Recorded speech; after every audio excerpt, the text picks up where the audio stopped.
చేసి అందరిలో ఏదైతే ఉత్తమమైన మార్గం అది మనం అవలంబిద్దాం అనుకున్నట్ట, పాపం త్రికరణ శుద్ధిగానే అనుకున్నట్ట. కానీ సభ పెట్టేటప్పటికి ఏమేంటే బోల్డ్ మంది ఎవరెవరు వివిధ రకాల్లో వాళ్ళ అపోహలు, వ్యామోహాలు, ఇమోషన్స్ ఉంటాయి కదా.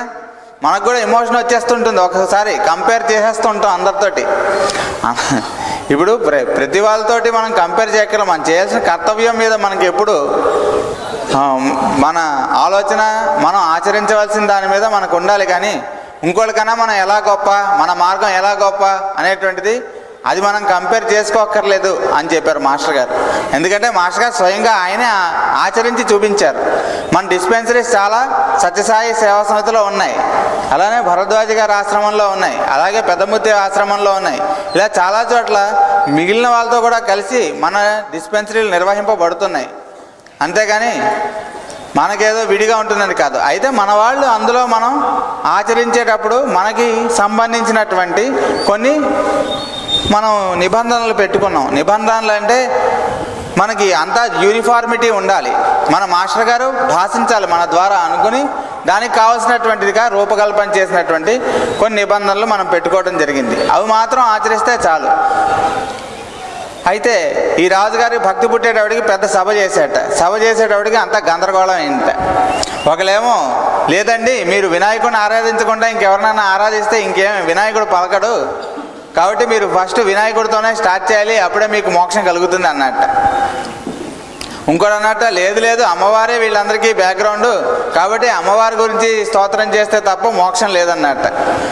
ఒకళ్ళు శివుడు, ఒకళ్ళు సుబ్రహ్మణ్యం, ఇలాగా సభ అంతా నానా గందరగోళంగా ఉందిట.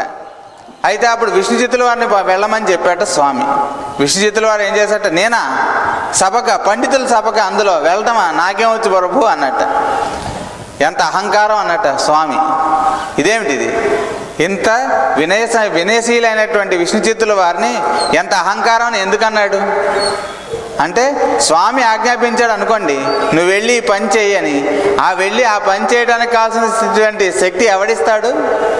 మన ఎవరైతే పంపించారో వాళ్ళే ఇస్తారు. అంటే ఆంజనేయ స్వామిని ఆ వారధి ఎలా దాటాడు అని అడిగితేట, ఒరే నాదే ఉందిరా, నేను రాముడు వదిలినటువంటి బాణాన్ని అన్నట్ట. ఆ రాముడు వదిలాడు కాబట్టి నన్ను వెళ్ళమన్నాడు కాబట్టి నేను రాగలిగాను, కానీ అది నా సామర్థ్యం కాదన్నట్ట.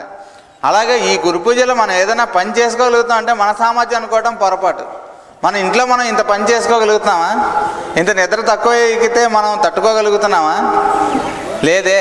కానీ గురు పూజల్లో మనం ఏదైనా మనకు నిద్ర తక్కువైనా, మరి మనకు వసతులు తక్కువైనా అడ్జస్ట్మెంట్ అవ్వడం అనేటువంటిది, ఆ సద్బుద్ధి పెంచుకోవడం అంటే ఏంటి? మాస్టర్ గారి యొక్క కరుణని, ఆయన సహజీవనత్వాన్ని మనం అలవరుచుకోవటానికి మనలో ఉన్నటువంటిది సంసిద్ధత ఎంతవరకు వచ్చిందో చూసుకోవటం అన్నమాట. ఇప్పుడు మనకి ఏదైనా అశుభ్రంగా కనిపించింది అనుకోండి, ఇక్కడ ఇంకోళ్ళు ఎవరికో చెప్పి వాళ్ళు వచ్చేదాకా వెయిట్ చేయరు. మాస్టర్ గారు ఆయన చేయడం మొదలు పెడితే ఆయన దగ్గర నుంచి ఇంకోళ్ళు తీసుకుని చేశారు. డిస్పెన్సరీ అయినా అంతే, సేవ అయినా అంతే, ఏదైనా ఆయన అలానే చేశారు. ఆయన ఆచరించి ఇంకోళ్ళకి చూపించి దాని నుంచి వాళ్ళకి నచ్చి, వాళ్ళ హృదయానికి నచ్చి వాళ్ళు వచ్చి ఆచరించినవే తప్ప, అలా మొదలైనవే తప్ప, ఈ డిస్పెన్సరీలైనా ఈ గురు పూజలైనా కూడా ఆయన అలానే చేశారు. ముందు ఆయన ఆచరించడం మొదలుపెట్టారు, ఆయన చూసి మిగిలిన వాళ్ళందరం ఆచరిస్తున్నాం. అందుకనే ఆయన్ని లక్ష్మీదేంద్రుల వారు కులపతి అన్నారు. కాబట్టి ఈ విష్ణుచిత్తుల వారిని వెళ్ళమనంగానే ఇదేంటి ఈయనకి అహంకారం అంటాడు ఏమిటి అంటే, నాకు ఇది వచ్చు అని ఎవరు అడగకుండా మనం వెళ్ళి నాకు ఇది వచ్చు నేనంటే ఏమనుకుంటున్నావు, ఈ సంస్థ యొక్క మెడికల్ డైరెక్టర్ని అంటే, అయితే ఏమిటి అంటారు వెంటనే. దాన్ని అహంకారం అంటాం. ఇది మనకి కొద్దిగా తెలుస్తుంటుంది బయట. కాకపోతే మా మాస్టర్ గారు మన ఎక్కడికైనా వెళ్ళమన్నారు అనుకోండి, అయ్యో నేనెంతవరనండి, తమరంటే పెద్దలు, నేనెంత దాన్ని ఆచరించడానికి అనటం కూడా అహంకారమేట.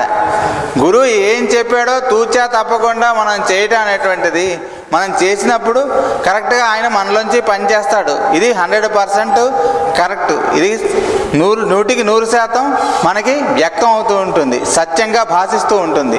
ఎందుకంటే ట్రూత్ ఎప్పుడు మేనిఫెస్ట్ అవుతుంది, దానికి ఉపోద్ఘాతాలు అవేం ఉండవు. ఆ టైం వచ్చినప్పుడు మనం వాళ్ళని చూస్తే, వాళ్ళు ఏం ఆచరించారో చూస్తే కరెక్ట్గా మనం ఎలా ఆచరించాలో, ఏం ఆచరించాలో ఆ టైంకి మనకి వాళ్ళే మనలోంచి ప్రచోదనం చేస్తారు. ఎప్పుడు? మనలో ఈ సంసిద్ధత, ఆయన ఏం చెప్పారో దాన్ని తూచా తప్పకుండా మనం ఆచరించడం అనేటువంటి ప్రయత్నం మనం ఏ రోజు నుంచి అయితే మొదలు పెడతామో ఆ రోజు నుంచి మాస్టర్ గారు మనలోంచి ఆయన పనిచేస్తూ ఉంటాడు అనేటువంటిది మనకి అనుభవం అవటం మొదలు పెడుతుంటాయి.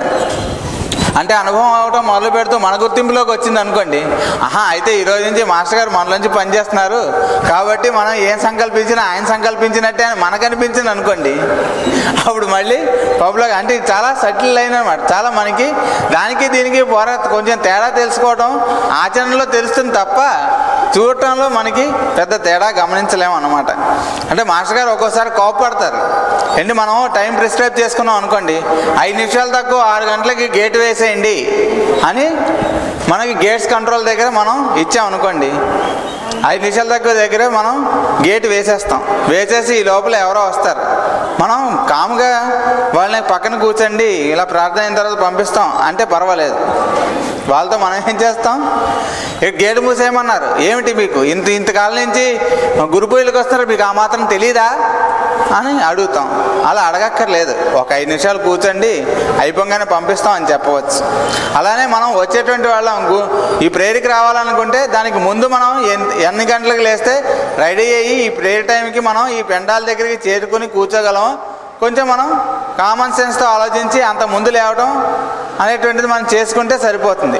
మనం ఏం చేస్తాం, మన కార్యక్రమాలన్నీ మనం ఏదో మనకి తెలిసి మన చూసిన సినిమాల గురించో లేకపోతే మనకి ఆ ఫ్యామిలీలో పెళ్ళికి వెళ్ళినప్పుడు విశేషాల గురించో లేకపోతే మనం ఏదో ఊరికి వెళ్ళినటువంటి ఆ విశేషాల గురించో ఏవో సరదాగా మాట్లాడుకుంటూ కబుర్లు చెప్పుకుంటూ మనం రాత్రంతా గడిపేసి పొద్దునే మళ్ళీ మనం ప్రేయర్కి రావాలి. ప్రేయర్కి రాకపోతే మాస్టర్ గారి ప్రెజెన్స్ పోతుంది. అంటే ఇప్పటిదాకా మనం ఉన్నటువంటిది ప్రాంగణం అంతా మాస్టర్ గారి ప్రెజెన్స్ అనేటువంటిది మర్చిపోతున్నాం. ఎక్కడో పెండాల్లో మాత్రమే ఉంటుంది, లేదా మనం ఎక్కడో అన్నపూర్ణాలయంలో మాత్రమే ప్రసాదం దొరుకుతుంది అనుకుంటే ఇబ్బంది.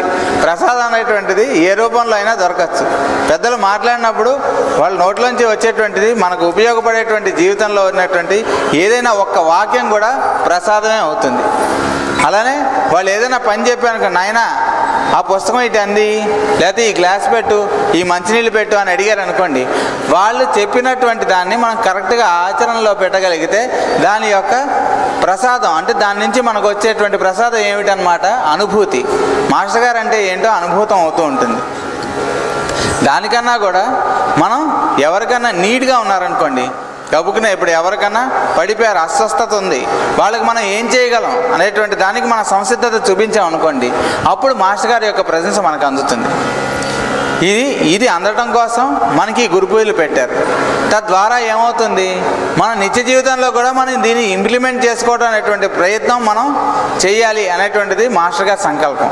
అలా ప్రయత్నం చేసిన రోజు నుంచి ఏమవుతుంది, మెల్లమెల్లగా మనకి మన చుట్టుపక్కల ఉన్న వాళ్ళకి ఏం కావాలో చూడటం అనేటువంటిది మనలోంచి అప్రయత్నంగా ప్రారంభింపబడుతుంది. ప్రారంభించినప్పుడు ఏమవుతుంది, మొదట్లో మనకు కొంచెం ఇబ్బందిగా ఉండవచ్చు. ఎందుకంటే అంతకుముందు మనం చిన్నప్పటి నుంచి ఉన్నవాళ్ళం కాదుగా. చేంజ్ అంటే 1 నిమిషంలో వచ్చేది. చేంజ్ కూడా అంటే మనలో వచ్చేటువంటి మార్పు మెల్లమెల్లగా మార్పు వస్తుందండి. అంటే అవేవో గంటలో లేకపోతే ఇలా గుండు చేయించుకుంటే వచ్చే జుట్టు తప్ప మామూలుగా వ్యక్తిత్వంగా మనకు వచ్చేటువంటి ఆ మార్పు ఏదైతే ఉందో అది ఒక క్షణంలో వస్తుంటా మార్పు. ఆ క్షణం నుంచి వాడి జీవితం మారిపోతుంటా. ఆ క్షణం ముందు వాడికి ఉన్న జీవితం వేరట, ఆ క్షణం నుంచి మారిన తర్వాత వాడికి వచ్చేటువంటి జీవితం వేరట. ఆ క్షణం ముందు వరకు వాడు ఏం ఆచరిస్తున్నా వాడికి కష్టంగా ఉంటుంటా. ఏంటి, పొద్దున్న లేస్తున్నాను 4 గంటలకి, అక్కడి నుంచి ఏవేవో పనులు చేస్తున్నాను, మధ్యాహ్నం నిద్ర ఉండట్లేదు, రాత్రి నిద్ర ఉండట్లేదు, అంతసేపు కూర్చోవాల్సి వస్తుంది, అటు ఇటు నడిస్తే రాళ్ళు కాళ్ళకు గుచ్చుకుంటున్నాయి, ఏమిటి ఇదంతా అనిపిస్తూ ఉంటుంటా. ఆ చేంజ్ రాగానే ఏముంది, ఇదంతా మాస్టర్ గారి పని కదా, ఆయనకి మనం అర్పించుకుంటున్నాం కదా, ఇప్పుడు మనకి ఆయనే ఈ శక్తిని అంతా ఇస్తున్నాడు కదా అనేటువంటి జ్ఞానం ఆటోమేటిక్గా వెలుగుతుంటాయి. ఎందుకంటే ఇక్కడ మనం నడుస్తున్నాం, అందరికీ రాళ్ళు గుచ్చుకుంటున్నాయి అనుభవం అవుతుంది, కానీ ఎందుకో మనకి ఆ ఆనంద స్పర్శ తగులుతుంది. మన కాళ్ళు గుచ్చుకుంటున్నప్పుడు ఏంటోనండి ఇవన్నీ బాగు చేస్తే బాగుండేది ఇంకా అనిపిస్తుంది, కానీ తర్వాత మీకు గురు పూజలు ఎలా జరిగాయంటే అబ్బా బ్రహ్మాండంగా జరిగాయండి అంటారు అందరూ. ఎందుకంటారు, ఆ రకమైనటువంటి ప్రజెన్స్ మాస్టర్ గారి యొక్క ప్రజెన్స్ ఈ ప్రాంగణం అంతా కూడా ఉంటుంది, అలానే ఈ ప్రపంచం అంతా కూడా ఉంటుంది. ఎందుకు ప్రజెన్స్ అంటే ఏమిటో మాస్టర్ గారు చెప్పారు, దానికి డిస్టెన్స్తో పని లేట. మన మనసును చూసారా, ఇప్పుడు నేను ఢిల్లీలో ఉన్నాను, ఢిల్లీలో ఉంటుంది, కలకట్టాలో ఉన్నాను, కలకట్టాలో ఉంటుంది, మా ఇంట్లో అక్కడ ఉన్నాను అనుకుంటే అక్కడ ఉంటుంది, మా ఆవిడ భోజనం పెట్టింది ఆ రోజు బాగుంది అనుకుంటే భోజనంలోకి వెళ్ళిపోతుంది మనసు. అప్పుడు ఈ మనసు ట్రైనింగ్ అంటే ఏంటి? ఈ మనసుని గురు సమర్పణ చేయటం అన్నమాట. మన బుద్ధిని గురు సమర్పణ చేసినప్పుడు ఏమవుతుంది, మనం ఏం చేసినప్పటికీ కూడా ఆ గురువు యొక్క ప్రెజెన్స్ అప్రయత్నంగా వస్తుంది. అతను మన పక్కనే ఉంటే మన గురువు ప్రెజెన్స్ ఉంది. ఇప్పుడు మాస్టర్ గారు మన ఊరికి వస్తున్నారు అనుకోండి, ఆయన తినేయటం మొదలు పెడతాం మనం మొదటి నుంచి. మాస్టర్ గారు ఎలాగో వస్తున్నారు కదా, ఒక్కసారి మా ఇంట్లో కూడా కాలు పెడతారా అని అడుగుతుంటారు. ఒక ఊరికి వచ్చినప్పుడు ఆ ఊర్లో 150 మంది ఉన్నారనుకోండి, 150 మంది ఇళ్ళకి వెళ్ళి వాళ్ళ ఇంట్లో కాలు పెట్టి వాళ్ళ ఇంట్లో ఇచ్చినవన్నీ తాగారు అనుకోండి, ఏమవుతుంది అంటే గురువుగారే కానీ వాళ్ళది కూడా శరీరమే కదా. కాబట్టి మన గురువుగారు ఎప్పుడు సంతోషిస్తారంటే ఈ 150 మంది కలిసి ఒక మంచి పని ఏదన్నా చేసి అక్కడికి మాస్టర్ గారు ఆహ్వానిస్తే ఈ 150 మందికి కలిసి వచ్చినటువంటి అనుభూతి చాలా 150 రెట్లు అవుతుంది అనమాట. ఒక్కొక్కరికి కలిస్తే వచ్చేటువంటి అనుభూతి కన్నా 150 రెట్లు ఎక్కువ అవుతుంది అనుభూతి. కాబట్టి మాస్టర్ గారు ఎక్కడున్నారో అక్కడ వెతుక్కుని మనం వెళ్తాం న్యాయమా? మనం ఏదో కారు కొనుక్కున్నాను, మాస్టర్ గారు ఒకసారి మా కారు ఎక్కండి అంటే మాస్టర్ గారు చెప్పొచ్చు మా కారు రెడీగా ఉందండి, మీకు ఏదైనా అవసరం అయితే చెప్పండి అంటాం వేరు. మేము కారు కొనుక్కున్నాం కాబట్టి ఒక్కసారి మా కారు కూడా ఎక్కండి అంటే ఆయన 1 కిలోమీటర్ వెళ్ళే టైంకి మనం ఎన్ని అరేంజ్ చేస్తాం మధ్యలో, ఎంతమంది కొనుక్కుంటే ఆయన అరేంజ్ చేసాం అనుకోండి, ఆయన దిగి ఎక్కి ఇదే సరిపోతుంది. అందుకనే మాస్టర్ గారు ఇన్ని జన్మల నుంచి మనని ఒక మాస్టర్ చేయి పట్టుకొని నడిపిస్తూ ఉంటారట. ఒక పరమ గురువు ఇంతమందిని కూడా ఈ స్పిరిచువల్ వైపు అంటే ఈ ఆధ్యాత్మికత వైపు మనకి ఎందుకు మనసు తిరిగింది, ఈ ఆధ్యాత్మికత వైపు మనకి మనసు ఎందుకు తిరిగింది అని మనం ఆలోచిస్తే చాలా ఆశ్చర్యంగా ఉంటుంది. ఎందుకు తిరిగింది అనేటువంటి మనకి ఎప్పుడు తెలియదు అసలు. ఇప్పుడు ఒకడు ఉండేవాట, వాడు అందరు బొట్టన వేళ్ళు చంపేసి తినేసి అందరు బొట్టన వేళ్ళు ఇలా మెడలో కంటమాలుగా వేసుకునేవాట. శంకరాచార్యుల వారు వెళ్తున్నారట వాడి దగ్గరికి, బుద్ధుడు వెళ్తుంటే, అయ్యో మీరేంటండి వాడి దగ్గరికి వెళ్తున్నారు అన్నట్టు. ఏమన్నా ఆయన ఏముంది వెళ్తే అన్నట్టు, వాడు అలా అందరిని చంపేస్తున్నాడు అన్నట్టు. అంగుళీ మార్గుడు అంటారు వాడిని. బుద్ధుడు అతని దగ్గరికి వెళ్తుంటే ఆగండి వాడు మిమ్మల్ని చంపేస్తాడు అన్నట్టు. ఎవరు అన్న అలా ఏం చేయలేరు నాయన, వాడంటే నాకేం ద్వేషం లేదు, భయం అంతకన్నా లేదు అన్నట్టు అని ముందుకు వెళ్తూ ఉండగా ఆయన కళ్ళల్లోకి చూడంగానే వాళ్ళలో వచ్చింది మార్పు ఒక క్షణంలో వచ్చింట. ఆయన యొక్క ప్రెజెన్స్ వల్ల ఆ యొక్క మార్పు అతని కళ్ళలోకి చూడటం వల్ల అతనిలోంచి వచ్చినటువంటి కరుణ వాడి మీద ప్రసరించడం వల్ల అంతవరకు వాడి జీవితం అంతా ఒక క్షణంలో మారిపోయింట. ఆ తర్వాత వాడు చాలా సాధువు అయిపోయాట. ఇలాంటి కథలు మనకి చాలా ఉంటాయి.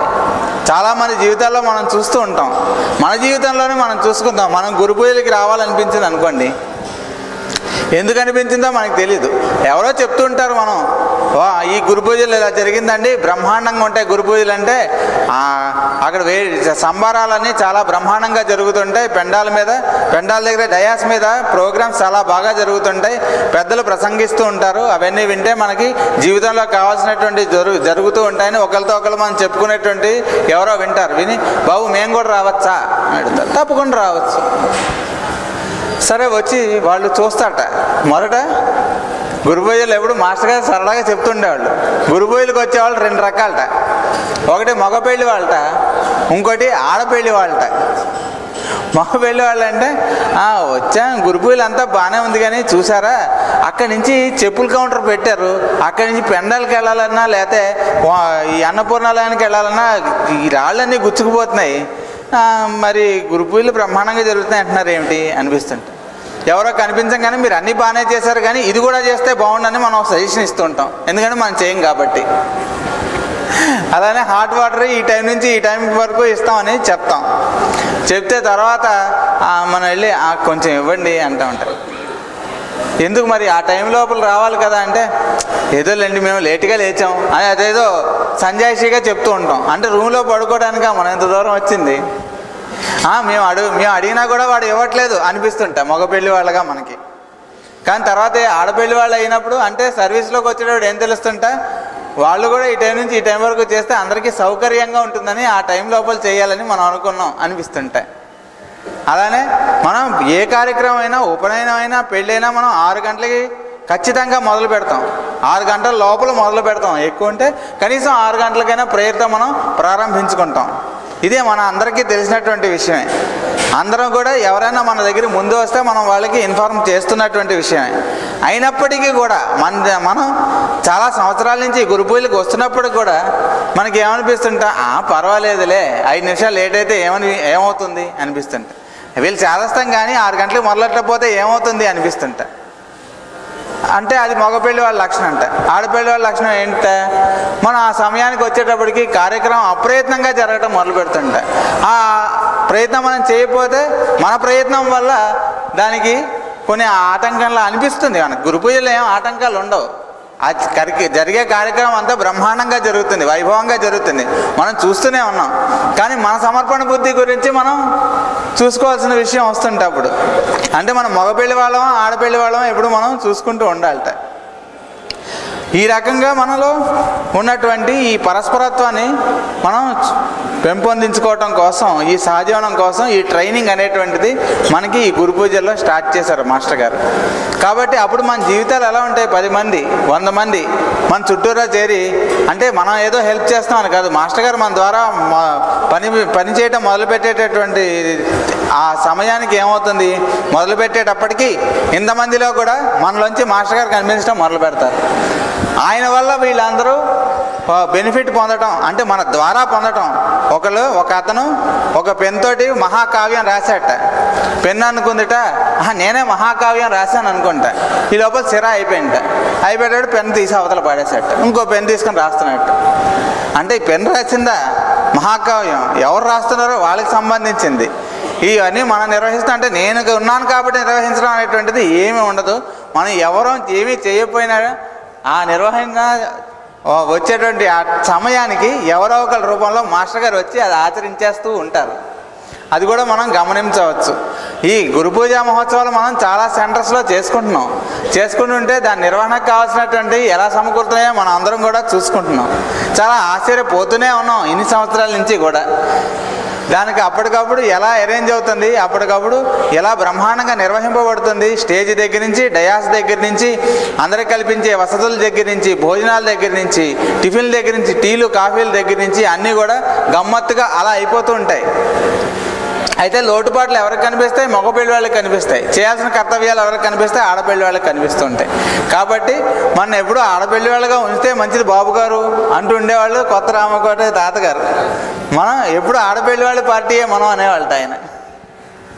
అంటే మనం ఎప్పుడు సేవకులుగా ఉండటానికి మనం ప్రయత్నం చేస్తుంటే అంత ఇన్ని జన్మల నుంచి మనం ఎవరైతే నడిపిస్తున్నారో అని చెప్పుకున్నాం చూడండి, వాళ్ళ ప్రజెన్స్ మనం అంత దగ్గరగా అనుభవించడం మొదలు పెడతాం. మనం ఎవరైతే ఇన్ని జన్మల నుంచి మన వెనక నుండి నడిపిస్తున్నారో వాళ్ళ ప్రజెన్స్ మనకి ఎప్పుడు లభిస్తుంది అంటే వాళ్ళని ధ్యానించడం వల్ల మనం రూమ్లోకి వెళ్ళి తలుపేసేసుకుని ఎవరు మనం డిస్టర్బ్ చేయకూడదు. నేను ఆయన ధ్యానిస్తున్నాను, నన్ను ధ్యానిస్తే ఆయన ఏమీ లొంగేవాడు కాదు. మనకి లొంగేవాడు ఎందుకు అవుతాడు? గురువు అంతే. మనని సహాయం చేసేవాడు, మన నడిపించాడు, మనకన్నా పై స్థాయిలో ఉన్నవాడు గురువు అవుతాడు తప్ప మనం ఏదో ఇంత ధ్యానం చేశాం కాబట్టి మనకి చేసేవాడు మన సేవకుడు అవుతాడా గురువు అవుతాడా అని అడిగారు. భగవంతుడు అవుతాడు. భగవంతుడు మనం చేసేవాడు ఏం చేస్తాం, నేను ఇది చేస్తున్నాను కాబట్టి నాకు ఇది చేసి పెట్టు అంటట. అని రసీదు ఇచ్చుకుంటా అంట. మనం రసీదు ఇచ్చుకోవడానికి ఆయన లొంగుతాడా? దీనికి చక్కనైన కథ చెప్పాడు. మనం శతద్వీపంలో కూడా మన ఆర్టికల్లో మనవి చేశాను, కానీ ఈ సందర్భం వచ్చింది కాబట్టి ఇంకొకసారి మనవి చేస్తాను. ఒకటి తపస్సు చేశాట, విష్ణుమూర్తి ప్రత్యక్షం అయ్యాట. ఏం కావాలి నాయన అని అడిగాట. నేను నీ ద్వారపాలకుడుగా ఉందాం అనుకుంటున్నాను అన్నట్టు. మంచిది ఆయన అన్నట్ట. విష్ణుమూర్తి అంటే చాలా లౌక్యం ఉంటుంట ఆయన దగ్గర. చాలా మంచిది నాయన, చాలా మంచి కోరిక కోరావు అన్నట్ట. అయితే దీనికి ఉండవలసిన నియమాలు ఏమిటి అన్నట్టు. ఏం లేదు నాయన, చాలా సింపుల్ అన్నట్టు. ఏంటో చెప్పండి అన్నట్టు. ఏ కోరిక లేకపోవటం అన్నట్టు ఆయన. సరే అయితే నేను ఈ క్షణం నుంచి ఏ కోరిక లేనివాడుగా ఉంటాను అన్నట్టు. సరే ప్రయత్నం చేయను ఆయన అన్నట్టు. అయ్యింటే ఈయన ఇంటికి వచ్చాట, ఆయన వైకుంఠం వెళ్ళిపోయాట. ఈయన చూస్తున్నట్ట, ఏమిట్రా అప్పుడే 5 రోజులు అయిపోయింది, 10 రోజులు అయిపోయింది అన్ని వాడు మొదలుపెట్టి 5 సంవత్సరాలు అయిపోయింది, 10 సంవత్సరాలు అయిపోయింది, 25 సంవత్సరాలు అయిపోయింది, 60 సంవత్సరాలు వచ్చేసాయి, ఇంకేముంది టప్ప కట్టేస్తాం, ఏంటి ఈయన ఇంకా రాడు అని మళ్ళీ తపస్సు చేసేట. ఏం స్వామి అన్నట్ట. ఏం నాయన అన్నట్టు ఆయన. అనగానే ఏంటి ఇన్ని సంవత్సరాలు అయింది నువ్వు నాకు మాట ఇచ్చి ఏం చేశావు అన్నట్ట. ఇగో నాకు రసీదు చింపించావు. మామూలు వాళ్ళు అయితే ఒక చేతితో సంతకం పెడతారు, నువ్వు 4 చేతులతో సంతకాలు పెట్టావు, ఇగో 4 సంతకాలు చూడు అన్నట్టు. అనేటప్పటికి విష్ణుమూర్తి చూసాట గమ్మత్తుగా. చూసి ఏంటి నాయన ఏంటి దాని మీద నిబంధన ఏంటో ఒకసారి చదువు అన్నట్టు. ఏ కోరిక లేకపోవటం అన్నట్టు. మరి ఇప్పుడు ఎందుకు పిలిచావు, ఎందుకు అడుగుతున్నావు నన్ను అన్నట్టు. అంటే మనకి ఇంకా కోరిక పోయిందో లేదో వాడికి తెలుస్తుందా మనకి తెలుస్తుందా? అలా ప్రతి విషయంలో కూడా మనం చేస్తున్నాం అనుకోవటం వేరు, చేయటం వేరు. ఆ రెండిట్లో ఉన్నటువంటి డిఫరెన్స్ మనం గమనించుకోగలగాలి. ఆ గమనించుకొని మనం సత్కర్మాచరణ చేస్తే మాత్రమే తెలుస్తుంది అనమాట అది. కాబట్టి ఆయన ఏం చేశారు, ఆయన సత్కర్మ చేసి ఆచరించి ముందు నడిచి చూపించారు. మాస్టర్ గారు ఒకసారి వచ్చేటప్పటికి చూశారట, వసతులన్నీ చూశారట. చూసి ఒక చోట క్లీన్గా లేదని ఆయన గమనించారట. గమనించి కామ్గా వెళ్ళిపోయారట. వెళ్ళిపోయి మర్నాడు వచ్చేటప్పుడు చూస్తుంటే ఆయన చీపురు పట్టుకొని శుభ్రంగా బకెట్ అది తీసుకెళ్ళి క్లీన్ చేసింది బాత్రూమ్స్, మరుగుదొడ్లు ఆయన అంతటా కానీ క్లీన్ చేయడం మొదలెట్టారట. అప్పుడు ఈ కార్యకర్తలు అందరూ పరిగెత్తి వచ్చి మేము చేస్తాం అక్కడే నుంచో అన్నట్టు. క్లీన్ చేసేసి శుభ్రంగా మీరు చేయకపోతే నేను చేయలేను అనుకోకండి, ప్రతి పని నేను చేయగలను, మీరు చేస్తా అన్నారు కాబట్టి మీకు ఇచ్చాను అన్నట్టు. అది మనం ఎప్పుడు గుర్తుపెట్టుకోవాలి. ఫస్ట్ గురుపూజలు మొదలుపెట్టినప్పుడు అందరూ పంక్తి భోజనాలు ఉండేవట. ఉంటే ఒకటి పెట్టారట, ఎవరు ఇస్తారో వాళ్ళు తీసుకెళ్ళి పారవేయాలి అనేటువంటిది పెట్టారట. పెట్టేటప్పటికి చెప్పాం కదా ఇందాక, మగ పెళ్లి వాళ్ళు ఆడపెళ్లి వాళ్ళు 2 రకాలు ఉంటారని. మగ పెళ్లి వాళ్ళు ఏం చేశారట, గబగబా తినేసి ఆ ఇస్తర్లు అక్కడ వదిలేసి ఇంకా దానికన్నా ముఖ్యమైనటువంటి కార్యక్రమం ఏదో ఉందనుకుని విస్తర్లు మర్చిపోయి వెళ్ళిపోయారట. వెళ్ళిపోయేటప్పటికి మాస్టర్ గారు సడన్గా డయాస్ మీద నుంచి ఆయన ఎక్కడ గమనించారు, అదే మాస్టర్ గారు అంటే గబగబా ఇక్కడ మాయమైపోయారట. అందరూ డయాస్ దగ్గరికి వచ్చారట. ఆయన ఎక్కడ ఉన్నారు ఎవరు తెలుసు, అందరూ ఇక్కడ రావాలని అనౌన్స్ చేశారేమో మరి. గబగబా వెళ్ళి చూసేటప్పటికి ఎవరో చూసాట, గబుక్కున్నట్టు చూస్తే అన్నపూర్ణాలయంలో టక్క ఇస్తర్లన్నీ ఆయన ఎత్తుతున్నారట. ఎత్తేటప్పటికి గబగబా అందరూ వచ్చి అయ్యో మాస్టర్ గారు మీరు ఎత్తుతున్నారంట, అక్కడే ఉండండి, మీరు ఏదైనా ఆచరించాల్సుకోవాలనుకుంటే ఆచరించడమే కానీ అని ఆయన ఈ రకంగా క్రమశిక్షణ ఇచ్చారట. ఇచ్చేటప్పటికి మర్నాడు నుంచి అందరూ ఆడపిల్లి వాళ్ళు అయిపోయారట. అంటే ఎవరిస్తారో వాళ్ళు ఎత్తుకోవడం మొదలు పెట్టారట. ఇలా ప్రతి పనిలో కూడా ఆయన చక్కనైనటువంటి శిక్షణ ఇవ్వడం ఆ రకంగా ఉంటుందన్నమాట. బుజ్జిగారు కూడా మనకి 2013 గురు పూజల్లో, గురు పూజలు ఇంకా రేపు ప్రారంభం అవుతాయి 11వ తారీఖు అనే మనం అనుకున్నాం. 10వ తారీఖు బ్రహ్మాండమైనటువంటి వర్షం పడింది. ఇక్కడ మనం కాలు వేస్తే ఈ మడాల వరకు బురదలో మునిగిపోయేటువంటి అంత వర్షం పడింది అనమాట. అప్పుడు ఇదంతా చిత్తడి అయిపోయింది. ఏం చేయాలి అన్నారు. ఒక్కొక్కరు ఒక్కొక్కటి ఏం చేస్తాం మాస్టర్ గారు ఈసారి ఏంటో చాలా భయం వేస్తుంది. భయం ఏం పడక్కర్లేదు అన్నారు ఆయన పక్కన నుంచి. ఇప్పుడు దీన్ని మనం ఏం చేయొచ్చు అని చెప్పి ఒక ముగ్గురు నలుగురిని అడిగారు. ఏముందండి మట్టి తెప్పించడం, క్రషర్ తెప్పించడం, మనం తోలితే అయిపోతుందండి పొద్దునకి. అంటే ఇప్పుడు ఎవరు దొరుకుతాయండి లేబర్ అన్నారు. ఎవరు అక్కర్లేదు మనం ఉన్నాంగా అన్నారు ఆయన. పర్లేదు ముందు తెప్పించేయండి ఎంతైనా పర్వాలేదు అన్నారు. ఆయన వెనకాల ఆయన సింహంలాగా ఉండి నడిపించడం అంటే ఏంటో చూడండి. అనేటప్పటికి 2 లారీలు వచ్చేసాయి. వాడు ఎక్కడో ఒకటేమో అక్కడెక్కడో పోసాడు, ఒకటి ఇక్కడ పోసాడు, వెళ్ళిపోయాడు. వాడి పని వాడు అయిపోయింది. పాపం నిద్ర మత్తులో వచ్చాడులేండి వాడు. ఇప్పుడు ఎవరు చేయాలి అక్కడ వచ్చినటువంటిది అదనమాట. ఇప్పుడు ఎవరు పూనుకోవాలి దీనికి అనగానే ఆయన ఇగో ఈ ఉత్తరయం పట్టుకో, ఈ సెల్ పట్టుకొని ఇలా తీసిచ్చి ఇలా చేతులు పైకి మడత పెట్టి పంచి కట్టుకొని పంచి కూడా మడత పెట్టి పార తీసుకొని చక్కా నడిచి ఆయన ఎత్తడం మొదలుపెట్టారు. మొదలుపెట్టేటికి అందరికి గమ్మత్తు, ఓరినాయన ఏంటి ఈయన ఇలా మొదలుపెట్టాడని అందరూ కలిసి ఆ పనిని చేయడం మొదలుపెట్టారు. మొదలుపెట్టేటికి ఏమైంది, ఇక్కడ కరెక్ట్గా ఈ సన్నాయి మొదలయ్యేటువంటి దానికన్నా ఇంకా అరగంట ముందే ఇదంతా కూడా చక్కగా సిమెంట్ రోడ్ లాగా ఆ క్రషర్ పౌడర్ అంతా వేసేసి కాలు వేసినా మునగకుండా ఉండేటువంటి రోడ్డు ఆటోమేటిక్గా ఫార్మ్ అయిపోయింది. వాళ్ళు అలా గమ్మత్తుగా చేస్తారు. అంటే ఈ సామర్థ్యం మనకు ముందే ఉందన్నమాట. కానీ ఆయన చేస్తే కానీ మనం తట్టలేదు, మనం కూడా చేయగలమని. చాలా సంవత్సరాల తర్వాత అందరూ కార్యకర్తలు కూడా ప్రతి ఒక్కళ్ళు కూడా ఒక చెయ్యేశారు. ఎప్పుడో వచ్చి కబుర్లు చెప్పి వెళ్ళిపోయే వాళ్ళు కూడా ఆ రోజు దాంట్లో పాల్గొని చేసి అందరూ కలిసి ఒక పని చేస్తాం. అందరికీ కూడా చాలా తృప్తిగా అనిపించింది ఉదయం లేచేటప్పటికి. అందరి కార్యకర్తలు ఆహా ఎన్ని రోజులైంది ఇలా పనిచేసి అనిపించింది. ఎవరికి మేము అంత పని చేసాం, మా ఒళ్ళు అలసిపోయింది, నొప్పులు సహజంగా ఉంటాయి కానీ అలా ఎవరు అనుకోలేదు. ఆహా ఏంటి ఇలా చేసాం మనం, ఇంతవరకు భలే బ్రహ్మాండంగా అయిపోయింది, గురుబుల్లో చాలా ఇబ్బంది పడతారు అనుకుంటున్నాం కానీ మాస్టర్ గారు భలే చేయించారే మన చేత అనిపించింది. అలా ఉంటుందన్నమాట వాళ్ళ ఆచరణ. కాబట్టి మనం ఎప్పుడైతే సంసిద్ధతగా ఉంటామో మనం ఏ పని చేయగలిగితే ఆ పని మనం చేస్తామని ఒప్పుకున్న పని, కర్తవ్యంగా ఎంచుకున్న పని మనం ఆ టైంకి అక్కడ అటెండ్ అవటం అనేటువంటిది మనం చూసుకోవాలి. అది మన సమర్పణ బుద్ధి ఆ రకంగా పెంపొందించుకోవాలి. తద్వారా మన జీవితంలో కూడా ఈ రకమైనటువంటి సమర్పణ బుద్ధితోటి మనం చేసే యొక్క ప్రతి పనిలోనూ ఈ సమర్పణ బుద్ధిని ఇంక్లూడ్ చేసుకుంటూ వెళ్ళాలి. అంటే మన ఎక్స్పాన్షన్ ఎప్పుడు కూడా ఇన్క్లూజన్గా ఉండాలి కానీ ఎక్స్క్లూడింగ్గా ఉండకూడదు అన్నారు మన సాధన. అంటే ఇది నేను చేయను, ఇది కష్టం కాబట్టి నేను చేయను, ఇది నాకు కావాలి మోక్షం కాబట్టి దీని గురించి చేస్తాను అనేటువంటి దానిగా ఉండకూడదు. చక్కగా మనం ఇన్ని రకాలైనటువంటి అవయవాలతో మనం ఒక శరీరం ఎలా అయితే ఫారం అయిందో ఇది మంది అనిపిస్తుంటా, ఇది ఒకటే శరీరం ఒకటే మంద, ఆలోచన, మనస్సు, బుద్ధి, చిత్తం, అహంకారం ఇవన్నీ కలిపి మనం ఉంటాయి. అలాగా ఇందులో ఉండేటువంటి పెండాల్ డిసిప్లిన్ వాలంటీర్స్, ఉపనయనం volunteers, hot water, night watching, vigilance, reception, ఇలా మనం ఎన్ని రకాలైనటువంటి పెట్టుకున్నాం. మన అందరం కలిస్తే ఏమవుతుంది, ఒక గురువుగారి యొక్క ప్రజెన్స్ అవుతుంది, ఆయన యొక్క సామర్థ్యం అవుతుంది, ఆయన యొక్క సామర్థ్యంలో మనం పాలు పంచుకోవడం అనేటువంటిది అవుతుంది. దానికి మనం త్రికరణ శుద్ధిగా మనం అర్పణ చేసుకోవడం మనం ఇక్కడ ప్రారంభించాం గాక. ఆ రకమైనటువంటి ఆలోచన మాస్టర్ గారే మనలో గాయత్రి అయి ప్రచోదింపజేయుడు గాక. తద్వారా మనలో ఉన్నటువంటి మంచితనం ఇంతలాగా ఆయన మాస్టర్ గారి యొక్క ప్రజెన్స్ మన ద్వారా అందరికీ అందింపబడును గాక అని మరొకసారి మీ అందరి హృదయాల్లో ఉన్నటువంటి మాస్టర్ గారిని ప్రార్థిస్తూ సెలవు తీసుకుంటున్నాను. వాసుదేవ వాసుదేవ వాసుదేవ.